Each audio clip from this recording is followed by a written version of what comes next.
আসসালামু আলাইকুম। আমরা এমন একটা ভিউ নিয়ে আইছি, জায়গাটা দেখতে অনেক সৌন্দর্য।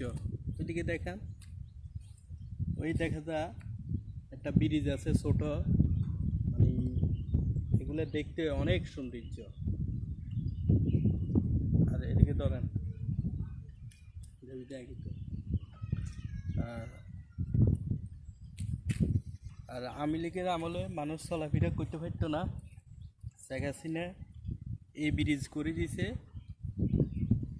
আমাদের রেলমন্ত্রী মুজিব ভাইয়ে সবাই জন্য চলাফেরা করার জন্য এই ব্রিজ করে দেওয়া হলো। ব্রিজটা অনেক সৌন্দর্য দেখতে। আবার ওইদিকে আরেকটা ব্রিজ হয়েছে, অনেক সুন্দর জায়গাটা দেখতে। এই জায়গার নাম হলো সানবাগ।